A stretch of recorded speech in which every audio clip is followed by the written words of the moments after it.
Hey guys, so welcome back to part 2.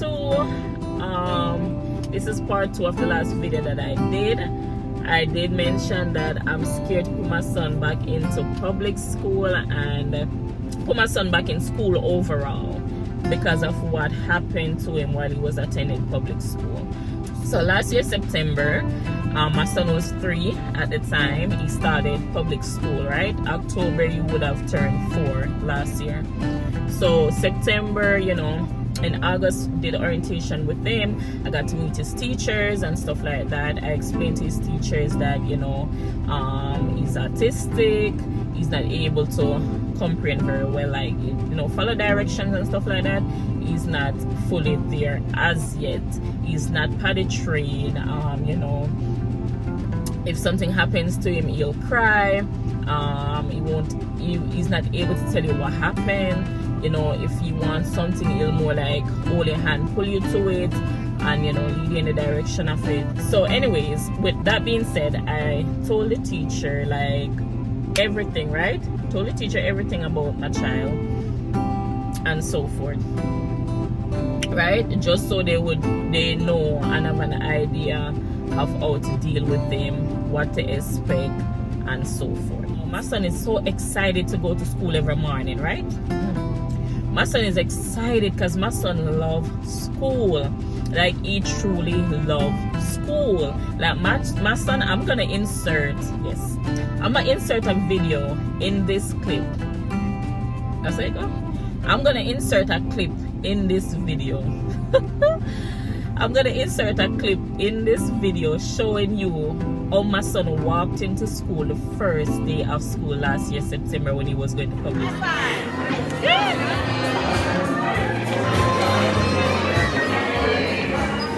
Good morning. He's so ready.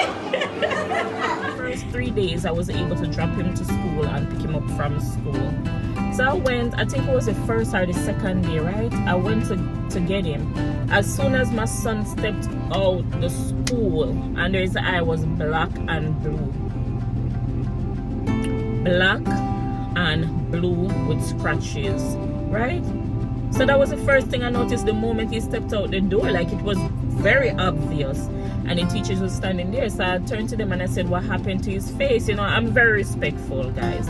I'm very respectful, not just gonna disrespect somebody. I'm not that type of person to be like, oh, no. I'm gonna ask nicely what happened, even though it's upsetting because his face, the way his face was looking. I asked the teachers, like, what happened to him? The teacher for the classroom said she don't know what happened. She turned to the let me turn the AC down because I realized in the last video it was blowing so hard. She turned to the teacher assistant and she asked her if she saw anything happen, right? She said to the teacher and to me, she didn't see what happened, but she heard him crying, right? She heard him crying, but she didn't know what happened. So I'm like, okay, so you heard this child crying, right? He cannot speak right now to say this happened, I bumped, or somebody hit me, or whatever the case be. And you did not walk over to the child to figure out what happened, right? And I can just imagine the way he's crying and screaming, and nobody tends to walk over to him and look to see like what happened. Y'all know you can't talk to tell y'all what happened, right? None of y'all went over to him to see what happened to him, right? Then so I turned to her and I said, okay, so nobody went over to check to see what happened. Was he fighting? Did you guys see him fighting for a toy, fighting with anyone, anything like that? She said no, he was not fighting at all with anyone that day. He was in no fight or anything. Because kids, they like to fight over toys. And my son, if he has something and somebody tried to take it from him before, he would allow them to just take it and go. But now he's fighting back for it, right? So I'm not that type of parent that's gonna be like, oh, my child owned this, my child owned that. I know my son. So I was very upset, but I didn't get upset at the teachers. But I made a mistake because I should have let them did an incident report. Have the doctor look at him before I leave that evening when I went to go get him. Write up an incident report, let me sign it, and give me a copy of it. I didn't do that. My son's face was black and blue for a couple days. Under his eye, black and blue for a couple days with like marks, like I don't know if his scratches are, I don't know how to explain, but there was like little cuts as well with it.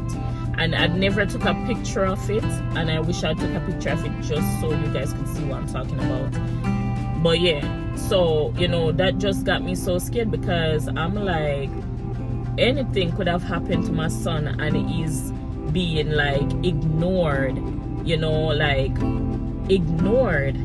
And that's something serious. It's like literally under his eye. It could have been in his eye, you know, like it could have been worse. So I was like, this is ridiculous. Like, nobody cared. Not only that, but my son, right? My son wear pull-ups. When he was going there, he was wearing pull-ups because he's not potty trained. My son would leave the school every single day soaking wet. When I tell you soaking wet, his pull-up not change throughout the day. They would not change his pull-up throughout the day. So he's there from, school starts at what? 8 o'clock to 2:15 in the same pull-up. Soaking wet. Soaking wet to the point where my son had rashes between his legs. That's how bad it got. It got so bad, I had to call the teacher, and I had to, you know, I messaged the teacher, I emailed her through the app because school was already closed. So I messaged her through an app that we use, and I was like, you know, this is ridiculous. My son coming home every single day, my son get picked up from school, he's soaking wet. It's soaked through even the underwear. He has on those potty training underwear over it and pants, and it's soaked through all of that. You understand? And I told her, I said, just imagine a grown person sitting in a wet diaper for the entire day. They're at wherever they are. I would not want somebody to do that to me. I said, you guys know he's not able to speak, he's not potty trained, and he's not able to say what he wants or needs or whatever the case be, and nobody is looking at this child throughout the day to know that his pull-up is soaking wet. This was something I already told him in the beginning. He's not potty trained, right? He's not potty trained.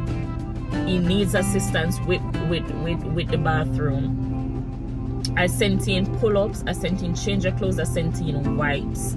Everything was there for this child. Nothing was done until when I reached out to her and she saw how upset I was in the message. She called me and she started talking to me, and I told her, I said, it's ridiculous because my son has rashes between my son's legs was so black, like they were burnt. That's how black they got. It was just so embarrassing. It was upsetting, and I was angry. After I reached out to the teacher, she called me and she talked to me, and I told her, I said, you know, I told her whatever we talked about and stuff. I did not be disrespectful to her, but she could hear it in my voice that I was upset, because I'm like, this child can't speak. He's not speaking. He's not able to say, my pull-up is full, like I need to go to the bathroom or whatever the case be. Y'all know that. And he's sitting in a wet soaking pull-up for the entire day. That made me cry. I cried, and I said, God, why my child has to go through all of this just because, you know, the way you care for your child or your children, other people won't do the same. You know, and after that conversation with the teacher, ever since then they started to make sure they're changing. Ever since then they started to make sure my son was not sitting in a soaking pull-up throughout the day. And I've learned that once something starts to happen, say something right away. Don't let it slide. Say, adjust the problem. The moment the problem start, address it right away. Because the first time it started, I wasn't addressing it right away, right? It took me a little while before I did say anything. When I saw how bad it was getting, that's when I really reached out and started to say something. I take very good care of my son. My son is always clean. Like, they even told me that when we had a meeting. They said he's always clean, he's always neatly dressed, you know, he's always presentable. My son is not, I don't send my son out dirty and smelly and stuff. I take very good care of my child. Very good care of my child. There's more to it, but those are like the two main reasons that I've experienced that really got me scared of, you know. And then I don't know, with my child not being able to speak, to say, mommy, this happened today, that happened, someone did this to me, someone did that to me, it's even scarier, because people can do him anything and he'll come home and he's not able to tell me that somebody hurt him, you know, somebody did something to him. So, you know, I never know what happened that day, what caused that bruise. I tell you, black and blue, literally black and blue, with cuts, like little cuts under it. I don't know if he knocked his face against something, I don't know what happened, but the fact that he was crying and nobody attended to him was just ridiculous. I have to just keep praying for him and covering him, because it's you don't know what is going on with your child when you send them to school. You don't know what your teachers are doing to them. You don't know what their peers are doing to them. And a lot of children with autism are being bullied in schools, you know. A lot of them are being treated badly by teachers, you know. So it is scary. It is scary, because a lot of children can go home and tell their parents what happened throughout the day, what they've experienced. If somebody did them something, my son is not able to do all of that, and it's scary. So that's it, guys. Thank you so very much for watching. Please do leave a comment down below, like, subscribe and share, and we'll see you next time in our next video. Bye.